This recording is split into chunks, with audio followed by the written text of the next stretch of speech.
Mkataba wa TFF na CRDB walichokubaliana siku ile wakati wanasaini kilinukuliwa. CRDB walisema hivi, walitoa kwenye ule mkataba wao, sababu huo mkataba uliingiwa tarehe 2 mwezi Aprili mwaka 2024 wakati msimu unaelekea kufanya nini? Kutamatika. Sio vizuri. Kwa msimu wakati unaelekea kutamatika, unaanza kuhesabu nusu pale, alafu unakuja msimu huu ambao uko fulu na msimu unaofuata ambapo fedha itakuwa inafanya nini? Inaongezeka. Sio vizuri. Mkataba ule wa bilioni 3 ilikuwa hivi. Kwa msimu uliopita CRDB walikuwa wanawapa TFF milioni 255. Sijui mnaelewa vizuri. Milioni 255 kwa ajili ya uendeshaji wa mashindano. Kwa ajili ya uendeshaji wa nini? Wa mashindano. Sio zawadi, kwa ajili ya uendeshaji wa mashindano. Sio nini? Zawadi. Uendeshaji wa mashindano ina maana gharama za usafiri kwa baadhi ya timu na nini na vitu vingine, sijui goli bora, sijui nini, man of the match na vitu vingi. Sio kwa ajili ya zawadi za mashindano. Kwa maana hiyo hapa mkataba wa kuzungumzia thamani ya nini? Ya zawadi za mashindano. Kwa maana hiyo zawadi ya mashindano ilibaki kuwa ile milioni 50. Milioni 50. Okay. Watu wakasema, leo nimemsikia CEO in Africans Andrew Mtine anasema kwamba anauliza wanahabari sasa, nyie mnajua zawadi ni shilingi ngapi? Guys, tuwe serious. Unatuuliza sisi waandishi wa habari? Wewe ndio ulipaswa kutupa hizo details. Unashiriki vipi shindano ambalo hujui bingwa anachukua shilingi ngapi? Wewe ni CEO wa club. Mpaka hivi sasa huyu CEO wa club Young Africans hakupaswa kuwepo. Unatuuliza sisi waandishi wa habari. Kwa nini unatuuliza sisi waandishi wa habari? Wakati sisi tunakuuliza wewe, na wewe tukinukuu barua ulioiandika unasema kwamba unawadai TFF milioni 200 ya zawadi za msimu uliopita. Tukisoma kile ambacho walichokubaliana TFF na CRDB ambaye ni mdhamini wa mashindano hayo, hakuna sehemu yoyote walikubaliana kuhusiana na zawadi. Ile 200 ni kwa ajili ya uendeshaji. 255 kwa ajili ya uendeshaji wa mashindano. Sio zawadi za mshindi. Sio zawadi za mshindi. Yanga wanataka milioni 200 plus. Sasa TFF na wenyewe wanabaki na nini kwa ajili ya kuendesha mashindano? Tukubaliane mimi na wewe hapa. Yanga wanataka milioni 200 kwa ajili ya zawadi. TFF wamepewa milioni 255 kwa ajili ya uendeshaji wa mashindano. Hapa Kabwe ni kama nakupata, kwa maana ya kwamba nimemsikia Ndimbo anasema kwamba TFF inawadai Young Africans. Of course. Na hii ndio inaweza kawa ni sababu. Young Africans anasema anamdai TFF wanasema wanamdai Young Africans. Sasa achana issue ya kudaiana. Kwanza tuzuri hapo kwenye milioni 200. Milioni 255 za uendeshaji. Hatukuambiwa, yani hazikuwa za nini za zawadi. Zawadi shilingi ngapi? Tulipaswa tuambiwe. Kama sio TFF, Yanga wenyewe walipaswa kutuambia sisi wanahabari. Na walipaswa kuwaambia wanachama wao na mashabiki wa Young Africans kujua zawadi ni shilingi ngapi. Wao wanatuuliza sisi, afu watu walivyokuwa vilaza wanatuambia sisi, eti waandishi wa habari kwa nini msifuatilie kujua? Sisi tumefuatilia. Ina maana mimi nimefuatilia. Ina maana zawadi ilibaki kuwa milioni 50 vile vile. Sijui vizuri. Milioni 50 zawadi ya mashindano ya Azam Confederation Cup kuja kwa CRDB ni milioni 50, haijawahi kuongezeka. Hizo milioni 200 ndio nilikuwa nauliza sasa kwa mtendaji mkuu wa Young Africans, wamezitoa wapi? Halipaswa kutujibu, sio kutuuliza sisi waandishi wa habari. Baada ya hapo sasa sisi ndio tukawafuate TFF kuwauliza, mbona mjawapa hizi milioni 200 Young Africans? Kuna shida gani? Ndio wao sasa ndio wanakuja na majibu ya kwamba bwana, labda hizo milioni 200 sisi tulikubaliana tuwe tunakatana kwenye madeni yetu. Walikubaliana na barua zipo. Yanga na TFF walikubaliana. Can you imagine my brother? Na barua zipo. Lakini kilichonishangaza zaidi leo hii ni kwamba Yanga jana wameandikiwa wito wa kwenda TFF. Wao wakaitikia wito, wakaenda barua afu wakaondoka wakaacha. Sasa walienda kufanya nini? Si wangeposti tu ile barua au wakatuma tu barua, walienda kufanya nini kama sio kuitikia ule wito? Maana yake mwende mkazungumze, tujue nani ana shida hapa, then yaje majibu. Nani anamdai mwenzake? Kwa sababu TFF wanasema wanawadai Yanga, Yanga wanasema wanawadai TFF. Na TFF wakaona basi isiwe tabu, njooni tukae tupige mahesabu, tujue mkuja na barua, pigeni mahesabu, masuala ya kiofisi yanazungumzwa hivi hivi. Wakati mbona mlikaa chini mnakubaliana kienyeji kwamba hela zikatwe huko sijui za nini? Hii mbona watu hawataki kuizungumza, hawataki kuiweka sawa? Sio vizuri. Kaka, tunavijua vilabu vyetu vya Afrika. Tunavijua vilabu vyetu vya Afrika. Kabwe, nataka kufahamu hapa. Kama Young Africans anamdai TFF, kaitwa na TFF, wakae wazungumze. Young Africans kwa nini hataki? Ndio mimi nashangaa. Ndio hapo mimi najiuliza. Wameacha barua, sijui andika nani. Kwa nini ili iweje? Wakati wewe ndio walianza kutoa barua kwamba unamdai TFF.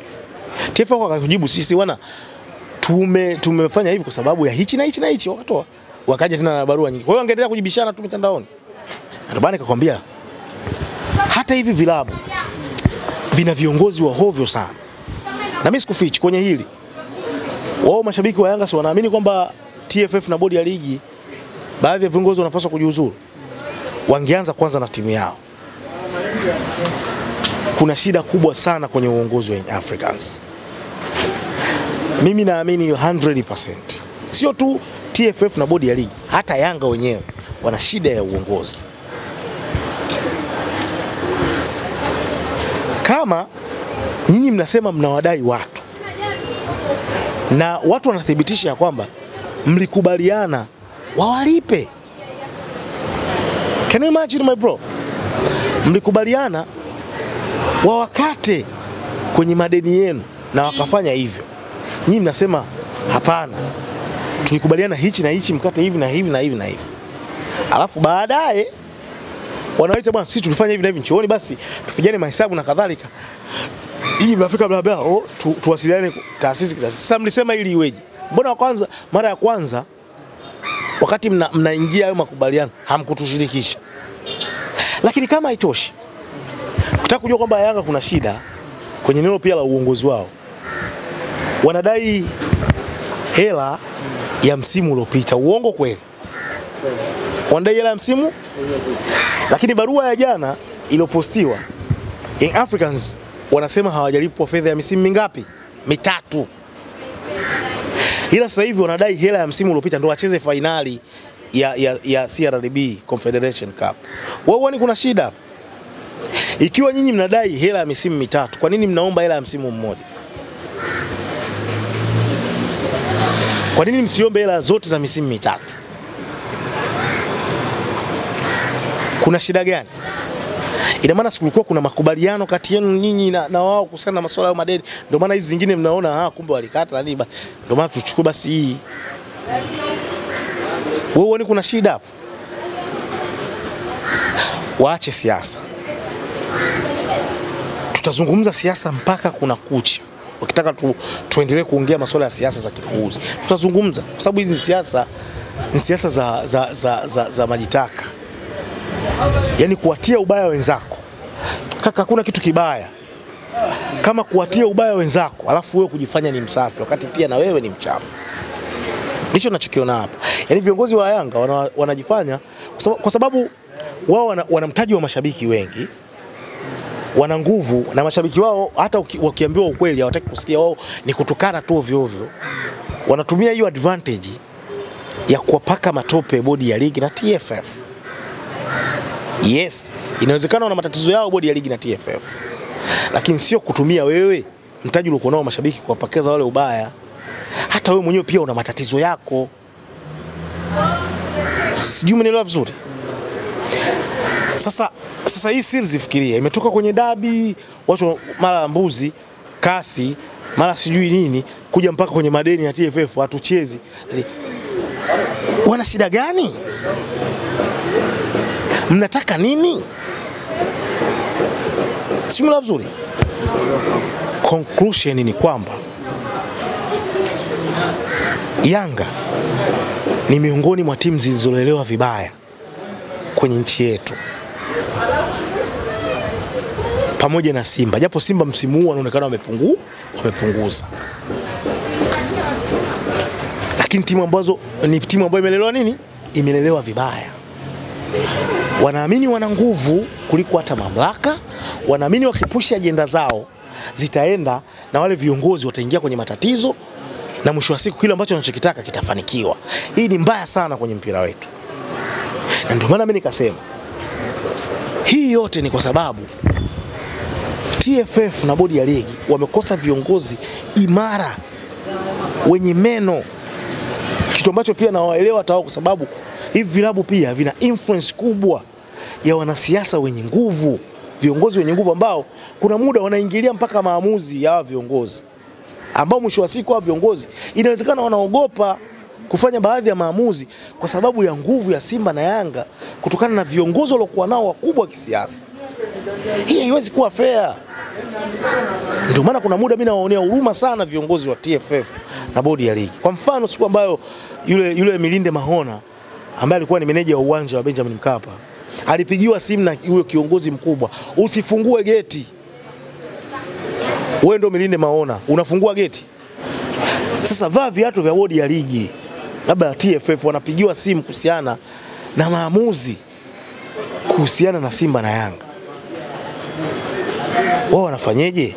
Na ndio maana unakuta mashabiki wao hivi vilabu na viongozi wao wanakuwa majeuri, hawasikilizi viongozi wa mamlaka ya mpira wa miguu. Sio vizuri. Na ndio maana naomba serikali tafadhali wasiingilie maamuzi ya viongozi wa mpira, waache. Kama leo nilivyomsikia Mheshimiwa Mwana FA Hamisi Mwinjuma, naibu waziri wa michezo, akisema kwamba issue zote za mpira wa miguu anaachia mamlaka ya mpira wa miguu, waache wafanye kazi yao.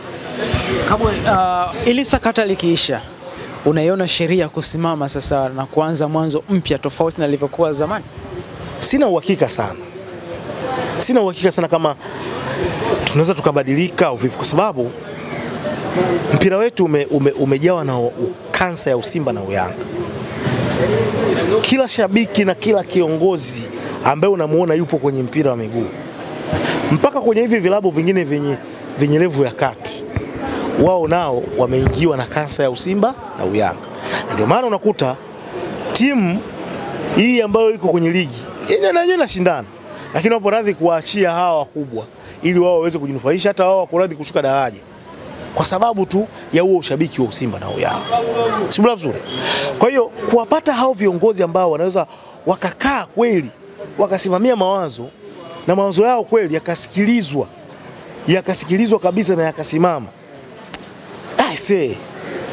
ni kazi sana. Nafikiri yanaweza kawa ni mapinduzi makubwa sana ya mpira wetu kwenye nchi. Bila shaka ungependa kuona kitu kama hicho? Mimi ningependa nje ya Simba na Yanga tunapata timu nyingine hata 3 au 4 ambazo zinaweza zikaleta ushindani kwenye ligi yetu. Yaani wasio tu hawa. Ningependa kuona hii nguvu wanaopewa hawa wawili inaondolewa kwenye mpira wetu, na wenyewe washindane kama vilivyokuwa vilabu vingine. Sio vizuri. Haijalishi wana mtaji wa mashabiki kiasi gani, haijalishi juu ni mashabiki. Manchester United, sisi hapa, mimi ni shabiki wa Manchester United. Sio mvaa jezi ya Chelsea, lakini shabiki wa Manchester United. Sisi ndio tunaongoza kuwa na mashabiki wengi duniani. Manchester United chama la wana. Lakini Manchester United msimu huu kwenye ligi kuu ya England wameshika nafasi ya 15. Au vipi? Walikuwa wanaenda kushuka daraja kaka. Sina mashabiki wengi. Na ni klabu ya kitamaduni na kihistoria kwenye nchi ya England. Wao na Liverpool. Na ndio maana unaona Waingereza hawakuruhusu uwekezaji wa yule wale walikuwa ni Qatar Foundation kuja kuwekeza kwenye kosi cha Manchester United. Walitoa fedha nyingi sana. Walikataa fedha za mfalme, mtoto wa mfalme wa Saudi Arabia bin Suleiman kuja kuwekeza kwenye nini? Kwenye klabu ya Manchester United, kwa sababu ni traditional club. Sijui unanielewa vizuri ngwale.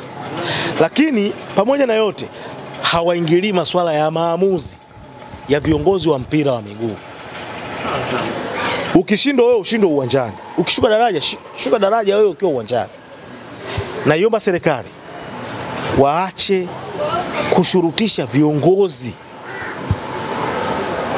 wa TFF wa mpira kwa sababu ya Simba na Yanga. Wanatuharibia mpira. Simba na Yanga wanapewa mamlaka makubwa mno kiasi ambacho wanawafanya hao wasifanye kazi yao ipasavyo. KMC ni timu, JKT ni timu, na vilabu vyote vyenye level ya kati vyote ni timu, na zenyewe zina haki ya kupambana kuchukua ubingwa na kuwa wakubwa kwenye nchi hii. Sijumla vizuri. Rai yangu mimi iko hapo. Sawa, Kabwe, nataka umalize na hili hapa.